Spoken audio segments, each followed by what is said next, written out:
The New York Jets have a massive decision to make on New York Jets linebacker CJ Mosley. Do you extend him? Do you cut him? Do you trade him? Hell, do you get him to take a pay cut? We dive into those key decisions. Plus, what the hell are the Jets going to be doing at linebacker heading into 2024? Let's roll, baby.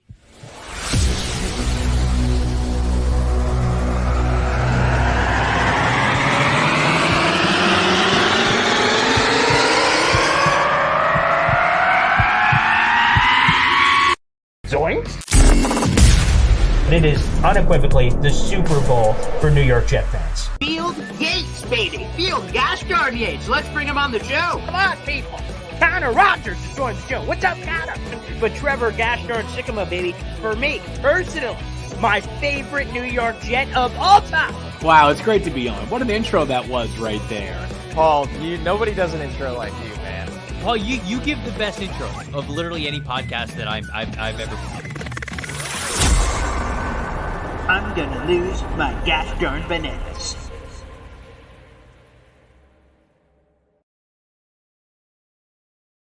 What is poppin', everybody? Paul Eston Jr., James Wudi, Boy Green meets Wudi, and we are going to dissect the massive decision the New York Jets have to make on CJ Mosley. Plus, we'll talk about the overall position as it is. We're streaming live on my YouTube account, my Twitter account, and the James Wudi on Instagram. Thanks for joining us. Good afternoon, Mr. Wudi.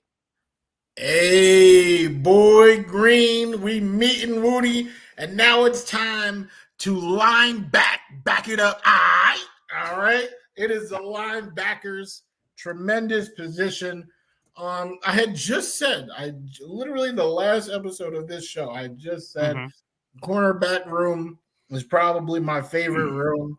But, I like these linebackers too. I mean, if cornerback gets the gold, perhaps this room gets the silver. Ooh, silver. It's a fun position group for a lot of reasons. I got to give a major shout out to Quincy Williams, who, again, that 3-year, $18 million deal is looking like an absolute steal right now. And a lot of people I remember, I should probably pull out those receipts of people going, ooh, that looks a little rich for Quincy and what he is. People saying that. And first team All-Pro season, awesome for Quincy Williams. But let's start the conversation with CJ Mosley, who I've got his contract in front of me. He is set to count $21.4 million against the cap this year. And here's the tough part. Here's the tough part. What do you do with that? Because I think we could both concur. You have to do something. You cannot have a $21 million cap hit at linebacker if you're the New York Jets for CJ Mosley in a place where you're trying to find cap space. The Jets are in a tough pickle right now as it pertains to the cap situation. So what do you do with CJ Mosley? And I think there are a couple of options here, Woody, and we have to go through them. Rich Cimini on the Flight Deck podcast said, quote, he wouldn't be shocked, end quote, if the Jets signed CJ Mosley to a brand new contract, quote, with some guaranteed money. Right now, he has no guarantees. He has a $21 million cap charge. I think that screams out for something to get done, end quote. So to your point, you could, if you're the New York Jets, say, hey, CJ, let's just extend you. This is the last year of his deal. Remember, it told because he had the COVID opt-out, so it kicked a year down the line. So he would have already been actually a free agent last offseason if he never opts out from that perspective. CJ Mosley is 31 years old. He turns 32 over the summer. So here are the choices. You either extend CJ Mosley. You can cut him outright. A few NFL.com articles and places like that have said he could be a surprise cut. That's a possibility. Before I rate the likeliness of any of these, so you could extend him. You could cut him. You could ask for a straight up pay cut. Say, hey, CJ, you want to win here? Like, boop, just take a bunch less, sacrifice it for the team. Hey, the quarterback of the offense, Aaron Rodgers, gave up $35 million. You're the quarterback of the defense. Why don't you give up some shares? That could happen. Or, of course, trade, because Mike Tannenbaum threw out the CJ Mosley, Brandon Cooks trade, which caught a lot of flack on social as another idea. There's 4 options on the table. The James Wudi, which are you picking for CJ Mosley? I'm willing to extend CJ. CJ, first of all, CJ Mosley needs to be on this team this season. Mm-hmm. So that is fact one that needs to be established. He needs to be on this team this season. What he's done for Quincy, you asked CJ. I mean, help develop an all-pro. I mean, that type of ability on the field, off the field, what he can still contribute as a player. You said he's turning 32 this year. It's not something where I'm extending for 5 years. But yeah. Definitely was very productive this past year. I think will be productive this upcoming year. Perhaps a couple years after that. But what he's doing, developing young guys, helping Quincy reach all pro status. They got a couple other guys on that roster that were just drafted that potentially he can help mold into starters as well. I don't hate the cap hit, like 21 million. I don't hate it as much as you or the average. I'm not sure I follow. What do you mean you don't hate it? I mean he is the captain of the defense. He is the captain of the defense. Do we wish it was lower? Of course. But do we have to do something about it? I don't know. I think they can cut money other ways. There are other albatrosses out there that I think could get cut. Okay. What I'm trying to do right now, because I wanted to do this, this is just happening live, because I'm pulling up the largest cap hits, which is a long list, in the NFL as a whole. Like just where everyone stands compared to every position. And that's could be somewhat unfair. Oh, here it is. Okay. Here are some players that are like around CJ Mosley when we're talking about cap hits, right? So he's in the top 70 in largest cap hits in the NFL. But remember, this counts obviously every single position, including quarterback. So like he's outgunned by like every quarterback that exists. But still, as you're pulling this on with George Kittles and Jake Matthews, Jeffrey Simmons, who just got paid, Deron Payne, Cameron Hayward, boy, DeForest Buckner. Like I'm just seeing Tua is right up there with his cast space. You just see it. I just think absolutely. Let me say this. We're on the same page for wanting CJ Mosley on this team. And here's just a quick little soapbox speech, rant, whatever. CJ Mosley, when he signed here with the Jets, 5 years, $85 million. Again, reset the inside linebacker market, was the largest contract in Jets franchise history. He mentioned one of the big reasons that he was brought over here, besides being a good player and things of that nature, is the culture and coming over from the Baltimore Ravens and helping this, with all due respect, loser franchise learn how to win and turn it all around. That's was CJ Mosley's calling card. And in year number one, of course, he only plays in portions of 2 games. Remember the awesome first half against the Bills in week 1. He gets hurt, comes back way later in the season in the Patriots game. He wasn't fully right, hurt again. Following year, opt-out. We're all like, geez, what's a CJ Mosley guy? He has been through all of the losing with us. He was a winner in Baltimore. That's an organization that wins. And he came to this Jets team with a lot of money, so I don't need you crying him rivers. But he came over here to help change the culture. And how much of I'm trying to find a politically correct way to say this. I guess I'll just say it. How much of a dick punch would it be for old CJ Mosley, okay, if he was here through all the losing of the Jets and finally, when they have Aaron Rodgers, like last year he gets hurt and they never play together.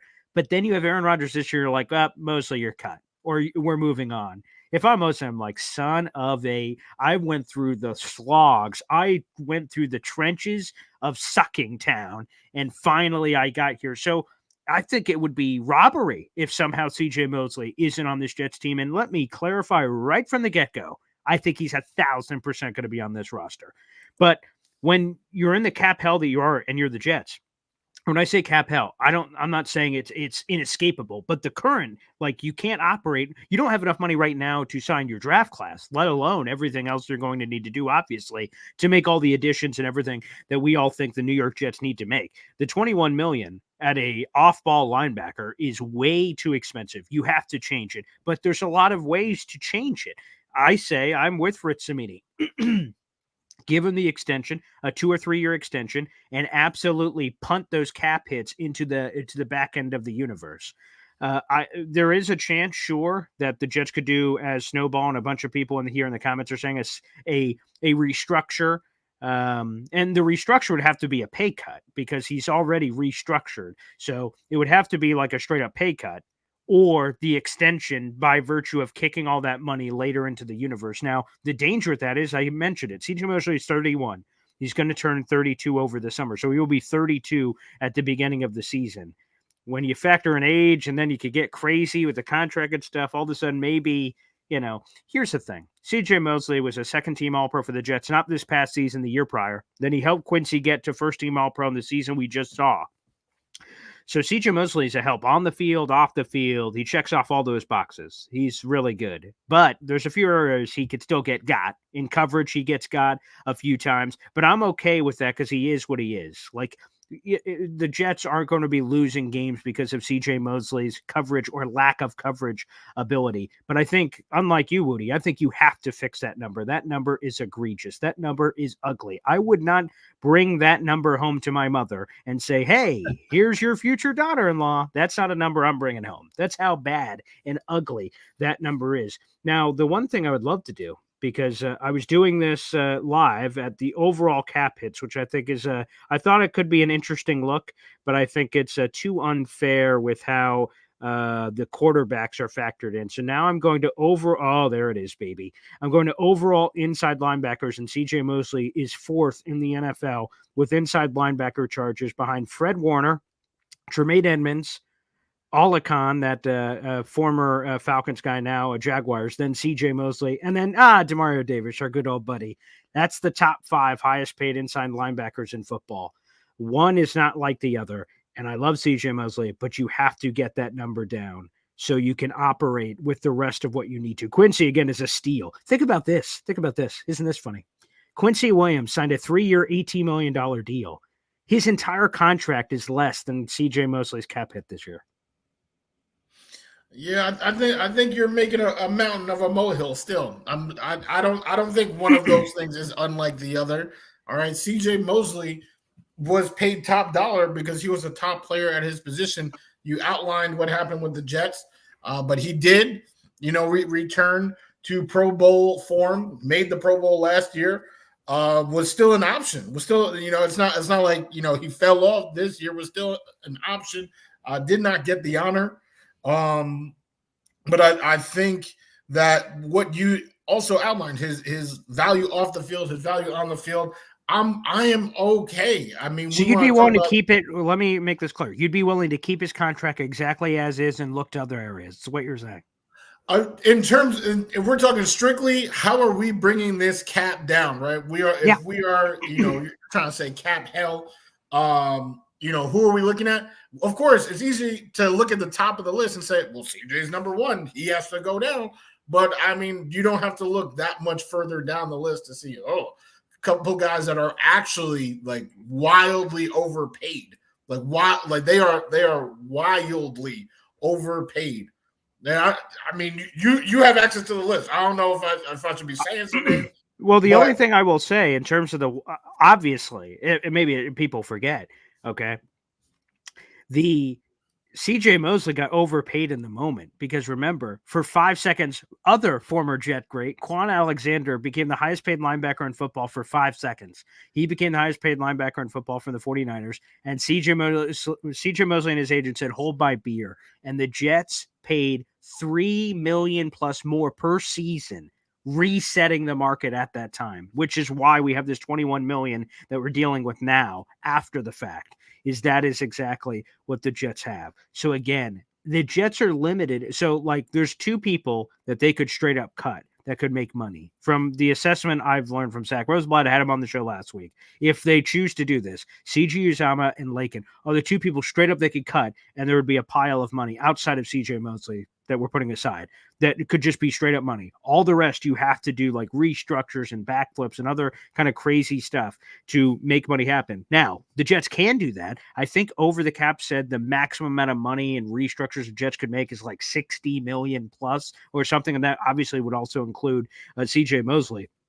So that's all the money that they can get by making some things happen. I just feel like you have to, because of all the reinvestment of resources you're going to have to put into the offensive side of the ball. They have to make a decision. Again, it has to be. I don't think you can leave it as it has to be something. Now, again, I think straight up cutting him would be wild. That would be crazy. I would not even. Again, I just don't. If they do that, Joe Douglas is gonna have to find me somewhere. I can only imagine the episode of this reacting to breaking news of Jets doing so. Oh, I would be pissed. I get Quincy's great, but like Zaire Barnes, come on, get out of town. Like I would literally have to do it from jail. I would have to do it from jail. That would be wild. So let's put that aside because I think that's, again, I get it with the NFL.com article. Like, hey, who's the surprise cut? Like, yeah, that'd be surprising because I don't see it happening. So put that aside. The trade thing, again, I go back to my original point of like with everything that CJ Mosley has done for this organization, to trade him right before you, in theory, are about to have your highest of highs, your best chance at winning, would feel criminal, quite frankly. And to be honest, what are we doing here? Like moving our starting team defensive captain for a wide receiver 3? What the? So sorry, Tannenbaum. Go kick rocks, pal. That ain't happened. So I really don't see a trade at all from that perspective. So we've removed cut and we've removed trade. That, again, only gives us the extension option potentially or just a straight up pay cut. And CJ may do it because he's a team guy. The straight up pay cut method of like, hey, Wolf, like I'll bet on myself, basically, I'll take less to help the team. But like after this, I'll be a free agent. Let's see what happens. That could be possible. But I think the cleanest way is the extension. Kick money down the road. That's a dangerous game because Garrett, Sauce, all these other dudes are going to have to get paid eventually. So, you eventually have to pay the piper. Grim Reaper is going to be waiting at the end of the gates that eventually, hey, you've been kicking those credit cards the last couple of years. We're like, just a couple more years, a couple more payments. There's no more time, no more payments. The payment is due now. So that could be part of it as well, potentially. On Mosley. Well, yeah, I mean, and we or let me. I won't say we. I won't speak for anybody. But yeah, please don't. I'd rather you not. Yeah, there was a lot of praise heaped on Joe Douglas early in his tenure for cutting all the dead cap. Oh, evil McCagnon. Oh, with the dead cap. And Joe Douglas comes in and, he ships that guy away. Clearing up. There's not a lot of talent on the roster. Not a lot of talent, but there's no dead cap either. So Joe Douglas is some sort of magician. But now fast forward 5 years, still no playoff berths. There is a lot of dead cap just being pushed into these years. Okay, CJ Mosley right now as is has dead cap for next season. Like if even, he has dead cap for next season and 2026. Yeah, I'll pull that up in a second here. Let me grab that. Oh yeah, I have it in front of me. So yes, he has void cap hits next year, according to SpotTrack. A $5.9 million dead cap hit next year, no matter what, and then $2.9 million after that in 2026. And trust me, he is not the only Jet that has owed money from the Jets. Next season. Yeah, so, he is not. So I don't love, and I'm talking about in dead cap. Obviously, no, right? Yeah, of course, yeah. So, so with that, I just don't like, and I know, right, for Douglas. They got to be selfish a little bit, right? Because if it's not this year, they're done, right? So right. So maybe the future doesn't matter. Joey's like, I might not be here. You may be the Magic Johnson, but I think normally when we talk about these positions, Wudi, we assess the position. Again, the Jets aren't losing anyone of note. Quincy Williams and CJ Mosley are your starters last year. They're still your starters, and then you have all the depth you had before: Jamie and Sherwood, Zaire Barnes, and people of that nature. So I don't believe they sign a veteran. I don't think it fits into the plans. I think, if anything, maybe, especially if they get a bunch of these 7th round picks that's coming up in a couple of weeks for the comp pick formula that'll become available. Maybe you take the same kind of Zaire Barnes that you took before and throw another dart throw there at linebacker because Hamza has moved on, Hamza Nasir-Erdine. So maybe you have another guy like that you can develop. But besides that, I think you leave the group as is. The Jets mentality probably on the entire defensive side of the ball should be running it back, quite frankly. Yeah, I mean, those are words that you said each time we talked about the defense. It's going to be tough. Bryce Huff. It's going to be tough. Bryce Huff. Look at that. Ryman. We talk about that on Thursday with all the edge players. Yeah. Yes. That is coming up. And that is the big wrench in that plan. We already talked about it. I like the safeties. You were out here talking about Micah Hyde. I was saying Jordan Whitehead, the blood of Revis inside that man. Then, cornerback, linebacker. I'm here.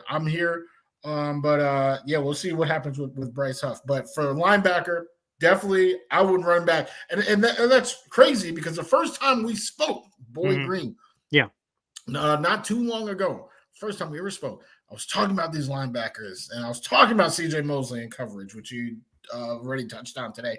I was talking about Quincy, literally all gas downhill, no brakes. But this group has developed just before our very eyes, and now I love him. I gave him a silver medal today. So running back with them, Jamie Sherwood, Florham Park Strangler, according to Salah. That's what he calls them. So I'm going to call him that too. I did. I had that as my fantasy football team name 2 years ago. I did. Did you? Okay. I did. I went and I made a shirt and everything. I actually have that in the closet. I try every year for fantasy football to have a Jets-inspired fantasy football team name and then a custom T-shirt every year that goes with it. And we do our live fantasy draft in September or late August at a bar. And then I reveal it to everybody or reveal it on social media. So I've had Florham Park Strangler, Hey Darnold has been one. Discount Double Jet was the one this past season, a championship winning team. Winters is coming. I've had a lot over the years, a lot. I've got a lot of those T-shirts in the closet. Yes. Wow. Well, that one, the Florham Park Strangler one, I think that's a good idea and a good shirt from a good player, a good developing player. But you keep talking about Zaire Barnes, so I don't know. Maybe Zaire Barnes and Noble is coming up next year. Hey, Mr. Green Jeans, I love that YouTube name and also the avatar along with it. Don't sell Barnes short; he will be very good. Yeah, so we'll see if the Jets end up, doing something with it. By the way, all the people asking about Carl Lawson, there's no cutting. He is a free agent to be, and I don't expect him back for that matter. I'm seeing a lot of comments about Lawson. So he cannot, he has a dead cap. Speaking of people who they will have their living spirit hanging around the facility after they leave. The Jets have a dead cap charge on Carl Lawson as well. That is here, whether or not he comes back or not. I don't expect him back. I don't think he really appreciated the way the Jets treated him at the end of the year where he was barely ever active and he wants to go somewhere where he can play. So I would highly doubt that. Although, in theory, if the Jets lose Bryce Huff, they could use a Carl Lawson as a replacement, quite frankly, as another body in that room. So don't sell that short. We'll talk more about that coming up on Thursday. Fun fact. Hawk says this time last year and say 15 mil, but instead they extended and now there's dead cap and he didn't play all year. So Hawk jumps in on YouTube, says, even though Lawson is free agent, I'd still cut him anyway. Oh, my. Sick.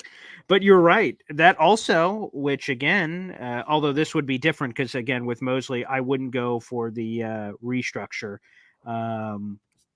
Mosley wouldn't be the restructure, but in the same vein, right, of like, hey, what the hell were the Jets thinking? People could say that a year from now if CJ Mosley all of a sudden hits a cliff.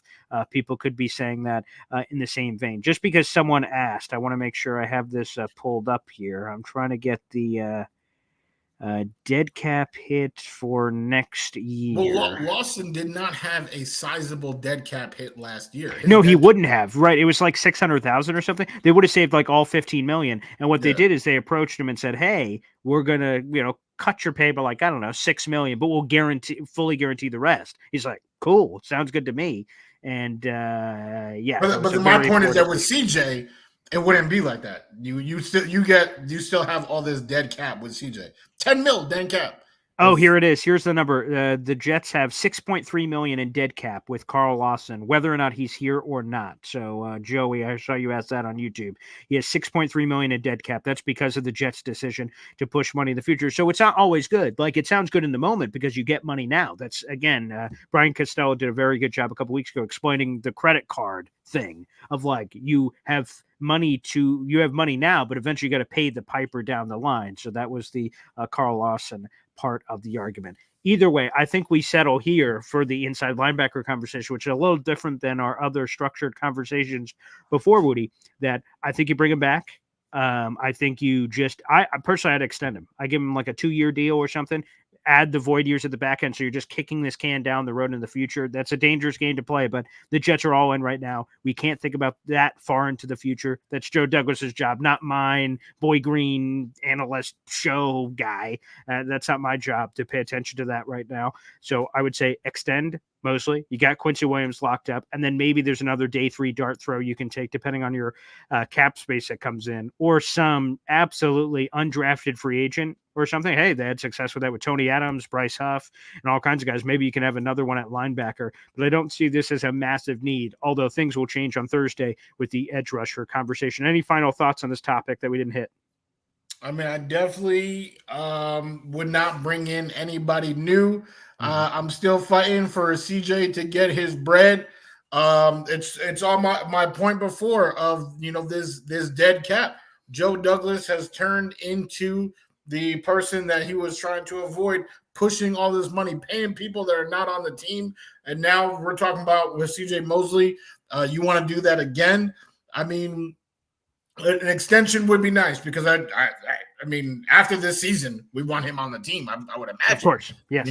So extending would be nice, but just pushing out money for the sake of pushing out money would be. I think that would be a mistake. They did that last year. They restructured a lot of deals last year. Lakin, Conklin. Uzama, you had JFM. Lawson. Yeah. So this year, I think it's time. I don't have the scissors right now with me, but it's time to make some cuts. You said you can cut some people and just get cash on the table. It's time to get some cash on the table. So start making some cuts. As for restructures, don't worry about that. You got a whole bunch of young guys ready to rise up, ready to continue being great. So they got to fix this money situation. But for the linebacker position, I wouldn't bring in anyone new unless it's a day 3 pick. All right, we're going to kind of encapsulate the position together on Thursday, talk about edge rushers, because the Jets run predominantly a 4-3 scheme, so we'll get kind of defensive ends and pass rushers as a whole as part of that conversation. So, and by the way, it's fitting that will be coming on Thursday. Could have been fitting for today. The franchise tag window officially opened up today. And again, from everything I hear from every team insider I've spoken to, it sure sounds like it's unlikely that the Jets slap the franchise tag on Bryce Huff. We'll see if that changes somewhere in the next 2.5 weeks, basically, which is the window. It goes from now till like March 10th. Or March 5th, excuse me. So there's a nice 2-ish week period here where we'll find out whether or not the Jets are tagging Huff. More on that coming up on Thursday. Wudi, thanks, brother. Yes, sir. Can we just put up Bonkers on YouTube's comment real quick? Cut CJ get younger? I mean, I just love when a name just encapsulates the person, because that is straight bonkers. What an idea. That is terrible. Please, I hope that Joe Douglas is not reading these comments, specifically this one. Straight up bonkers. Just wanted to say it. But yes, Boyd Green meets Wudi, where you can comment, and we will read them if they're good or if they're bonkers. Or not, apparently. Yeah. Hey, we highlighting. All right, love it. All right, we'll see you guys Thursday for this show, and I'll be back for Boyd Green Daily tomorrow morning. Take care, everybody. Peace.